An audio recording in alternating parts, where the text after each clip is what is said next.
안녕하세요, 비트TV입니다.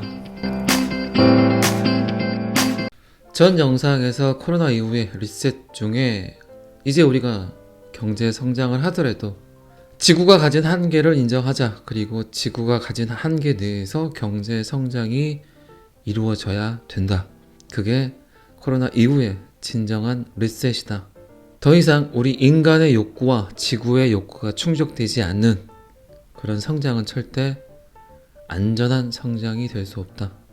분명 지구가 가진 생태적 한계를, 기후적 한계를, 토양을, 해양을, 오존층을 인정하자. 인간의 활동으로 절대 침범해서는 안 되는 경계를 인정해야 된다. 여기까지 말씀드렸습니다. 그러면 오늘은 그런 기후적 환경에 관한 이야기를 이어갑니다. 녹색 경제는 녹색 에너지부터 생태 관광과 순환 경제에 이르기까지 다양한 가능성을 열어준다.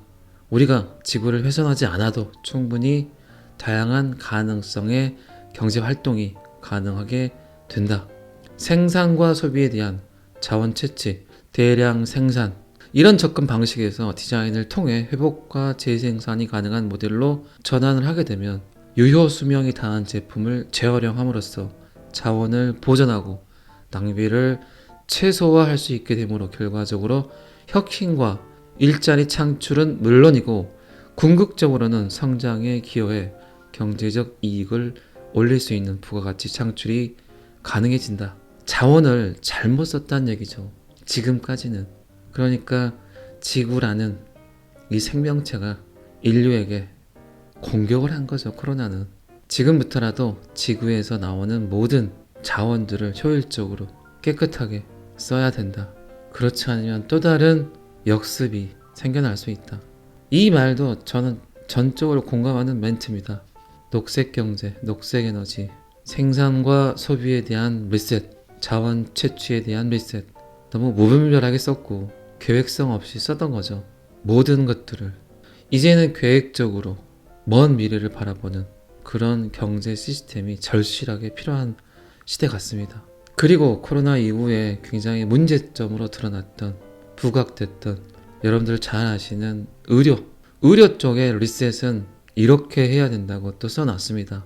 이제 이걸 통틀어서 사회적 경제라고 표현을 해놨는데, 지금까지 우리가 느끼지 못했던 이런 사회적 경제는 돌봄과 개인 서비스, 교육, 보건 분야, 이 네 곳에서 굉장히 많은 일자리 창출이 가능하고 많은 이들에게 그 기회를 또 줘야 된다는 걸 느꼈죠. 특히나 보건 분야, 교육, 그리고 돌봄. 큰 사회 문제잖아요. 이런 것들은 어쨌든. 그런데 이제 코로나를 겪으면서 이런 육아와 노인 돌봄, 그리고 기타 돌봄 경제의 요소들이 굉장히 중요한 일이었구나를 느껴버렸죠. 그래서 미국에서는 1300만 개의 일자리를 창출을 해냈고, 그리고 G7 전체적으로는 총 2100만 개의 일자리를 창출했다고 합니다.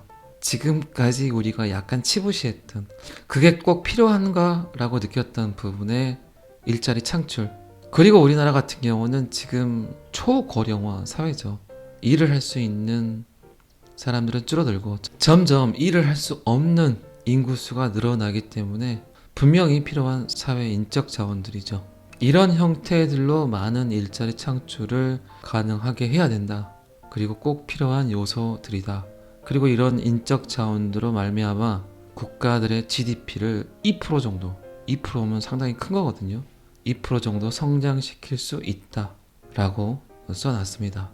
그리고 이제 보건 분야 같은 경우는 인적 자본뿐만 아니라 인프라와 혁신 면에서 훨씬 더 많은 투자가 필요하다고 느껴버렸고, 노인 돌봄, 개인 돌봄, 그리고 보건 분야를 합쳐서 각각의 고용 창출 잠재력과 그들이 내포하는 평등과 사회적 이동성, 포용적 성장 관점에서 사회 전반에 선사하는 장기적 이익, 즉 승수 효과를 낳는다고 써놨습니다. 우리들이 그냥 잊고 살았던 경제의 한 섹터였죠. 그런데 코로나를 겪거나 보니까 이쪽 분야에 인원이 굉장히 많이 필요했고 사회 전반적인 인프라가 너무 부족했구나. 그리고 생산, 유통, 비즈니스 모델의 혁신, 이것들은 효율성을 더 높여주고 높은 부가가치를 창출하는 신제품이나 더 개선된 제품을 창출해서 새로운 일자리와 경제적 번영을 이끌어낼 수 있다. 생산, 유통, 비즈니스. 어쨌든 지구가 갖고 있는 자원의 한계를 다시 리셋해서 계획성 있게 써보자.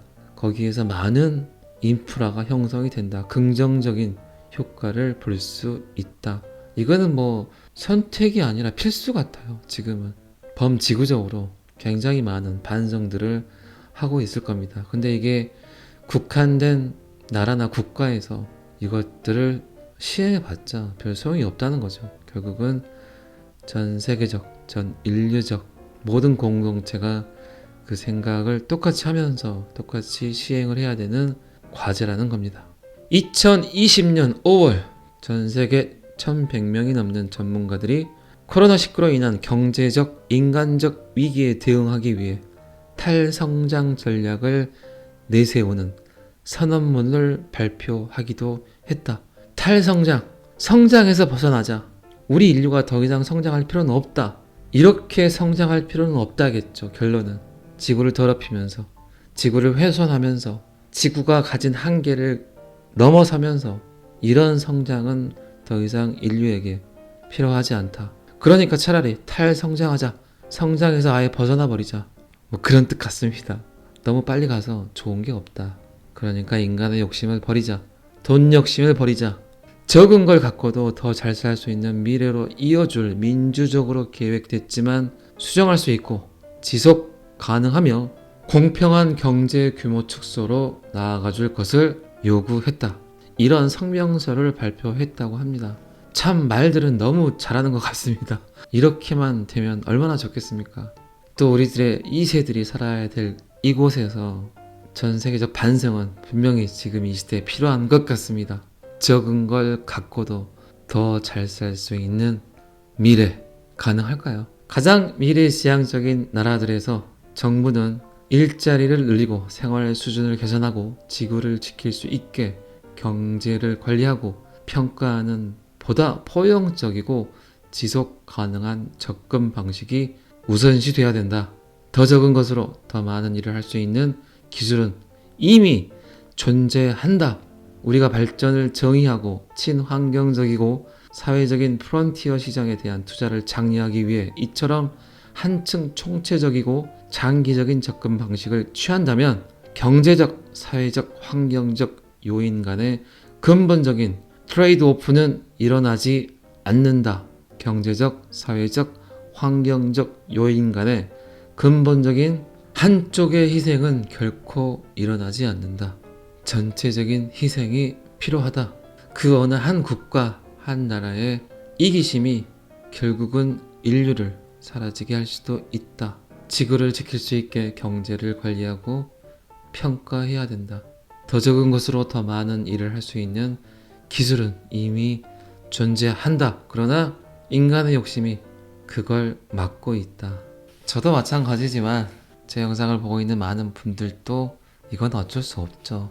돈 욕심에 관한 욕심은 부처가 아닌 이상 남보다 잘 살고 싶고 남보다 좋은 집, 남보다 좋은 차를 타고 싶고 또 우리 아이들이 좀 더 나은 교육 혜택을 받고 커주길 바라는 건 어쩔 수 없는 인간의 욕심이죠.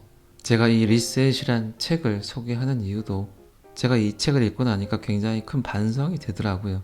그래도 조금이나마 제 영상을 보시는 분들도 양심의 가책까지는 아니더라도 반성하며 살아야 되지 않나 싶습니다.